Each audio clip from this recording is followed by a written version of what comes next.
Kalapani jail যে কতটা ভয়ানক তা আমরা সকলেই জানি, কিন্তু তার থেকেও ভয়ানক একটি জেল আছে যেখানে কয়েদিরা বন্দি থাকার চেয়ে মৃত্যুদণ্ডকে শ্রেষ্ঠ বলে মনে করে।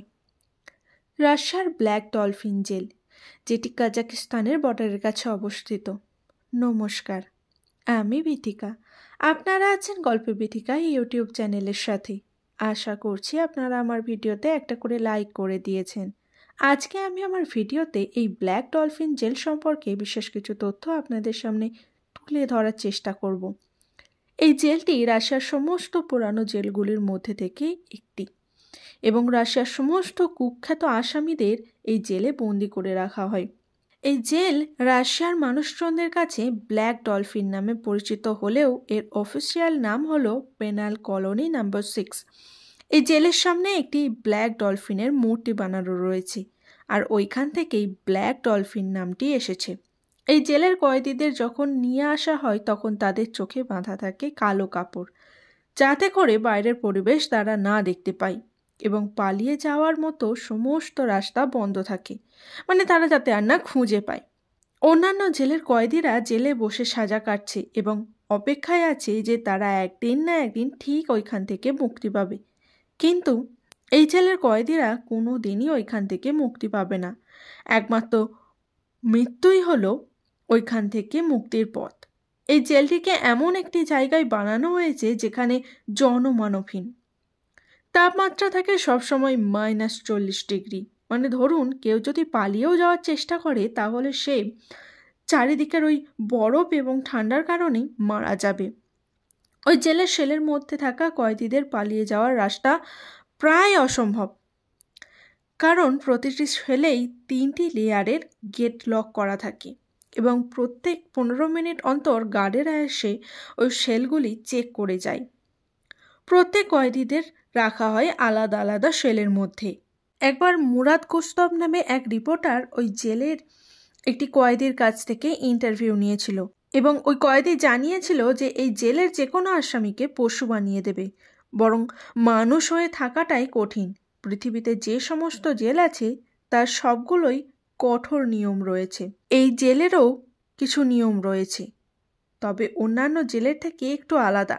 যখন কোনো অফিসার এই আসামিদের কোনো জিনিস নিয়ে হুকুম করে তখন ওই কয়েদিদের উত্তরে ইয়েস স্যার বলাটা বাধ্যতামূলক।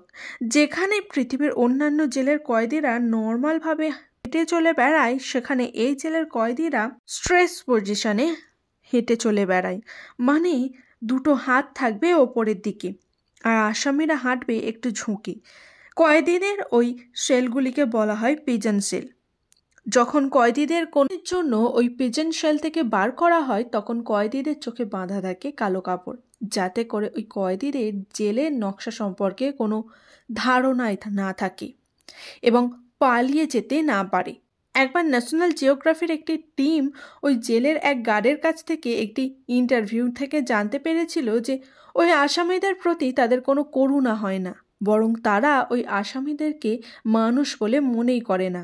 এই জেলের বর্তমানে প্রায় 700 জনের মতো আসামি রয়েছে, আর তারা প্রত্যেকেই প্রায় 5 জনের মতো করে গড়ে খুন করে বসে আছে। এমনকি প্রত্যেকটা আসামির সেলের বাইরে তাদের অপরাধ ও খুনের সংখ্যা লেখা রয়েছে, আর যখনই ওই গার্ডেরা কয়েদিদের সেলের সামনে যায় তাদের ওই অপরাধগুলো চোখে পড়ে যায়। সারাদিনের মধ্যে কয়েদিরা মাত্র 90 মিনিটের জন্য খোলা আকাশ দেখতে পায়, তাও একটি ছোট্ট খাঁচার মধ্যে এক্সারসাইজ করার সময়। যখন ওই কয়েদিরা এক্সারসাইজ করে তখন গার্ডেরা কয়েদিদের সেলগুলি চেক করে যায়, ওই সেলের মধ্যে কোথাও কোনো অস্ত্রশস্ত্র লুকিয়ে রাখা আছে কিনা, যা কয়েদিরা গার্ডেদের ওপর অ্যাটাক করতে পারে। তাছাড়া সেইভাবে ওইখানে কিছু লুকিয়ে রাখা প্রায় অসম্ভব, কারণ ওই সেলের মধ্যে এবং বাইরে লাগানো রয়েছে ক্যামেরা, এমনকি বাথরুমের মধ্যেও লাগানো রয়েছে ক্যামেরা। ওই কয়েদিদের প্রাইভেসি বলতে কিছুই নেই, আর এই সমস্ত কিছু নজরে রাখে মনিটর রুমে বসে থাকা গার্ডরা। একমাত্র রাতে ঘুমানোর সময়ই তাদের বসার বা শোয়ার অনুমতি আছে, তাছাড়া তারা সারা দিনেই দাঁড়িয়ে থাকে। অন্যান্য জেলে যেখানে কয়েদিরা একসাথে সবাই মিলে লাঞ্চ করে বা খাওয়া দাওয়া করে, সেখানেই ওই জেলের কয়েদিরা নিজেদের সেলের মধ্যে বসেই খাওয়া দাওয়া করে। গার্ডেরা একটি বেলচার মাধ্যমে ওই কয়েদিদের সেলের মধ্যে খাবার পৌঁছে দেয় এবং খাবার হিসাবে দেওয়া হয় স্যুপ ও ব্রেড। যেখানে অন্যান্য জেলের মধ্যে থাকা কয়েদিরা সুড়ঙ্গের মাধ্যমে জেল থেকে পালিয়ে যায়, সেখানে ব্ল্যাক ডলফিন জেলের ওই রাস্তাটাও বন্ধ, কারণ এই জেলকে কোনো মাটির ওপরে বানানো হয়নি, মানে এটা মাটির সাথে সংযুক্ত নেই। এই জেলের এক কুখ্যাত কয়েদি নিকোলায়েভ জানিয়েছিলেন যে ব্ল্যাক ডলফিন প্রাইভেসি নামক কোনো জিনিসই রাখেনি। ওইখানে পরিবেশটা কণ্ঠরোধ করার মতো। ওই নিকোলায়েভ এতটাই কুখ্যাত যে সে তার বন্ধুকে মেরে তার মাংস রান্না করার পর তার প্রতিবেশীকে ক্যাঙ্গারুর মাংস বলে খাইয়ে দিয়েছিল। সে জানিয়েছিল এই জেলে থাকার চেয়ে মৃত্যু অনেক ভালো।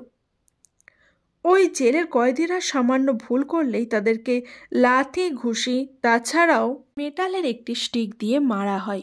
ওই স্টিকে লাগানো রয়েছে সাউন্ড সিস্টেম, অন্যান্য সেলের কয়েদিদের মনে ভয় সৃষ্টি করার জন্য।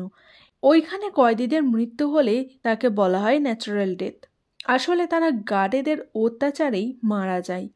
এইখানে সবথেকে ভয়ঙ্কর শাস্তি হলো ওই ঠান্ডার মধ্যে কয়েদিদের একটি ছোট্ট খাঁচার মধ্যে রেখে তাদেরকে ফায়ার গান দিয়ে গায়ে জল দেওয়া হয়। ওই কয়েদিরা যাতে মেন্টালি ডিপ্রেস হয়ে না পড়ে, তাই তাদের জন্য নিউজ পেপার পড়া, বই পড়া ও রেডিও শোনার মতো অনুমতি আছে। এত কিছুর পরেও ওইখানে থাকা যে কোনো ব্যক্তি পাগল হয়ে যেতে পারে। একবার এক আসামি জানিয়েছিল যে এখানে এমন কোনো ব্যক্তি নেই যারা কিনা নিজের কুকর্মের জন্য অনুশোচনা করে না। এই জেলে নাকি কয়েদিদের থেকে গার্ডেদের সংখ্যা বেশি। এই জেলের সাথে সোভিয়েত গুলাগ লেবার ক্যাম্পের সাথে তুলনা করা হয়। আর এই জেলের বাইরের চারিদিকে 3টি লেয়ারের কাঁটা তারের বেড়া লাগানো আছে। সাথে রয়েছে ওয়াচ টাওয়ার, যেখানে গার্ডেরা বন্দুক নিয়ে তাক করে দাঁড়িয়ে রয়েছে। আর রয়েছে হিংস্র কুকুর, তাই ওইখান থেকে পালিয়ে যাওয়া প্রায়ই অসম্ভব। কেমন লাগলো ব্ল্যাক ডলফিন জেল সম্পর্কে জেনে আমাকে জানাতে কিন্তু একদম ভুলবেন না।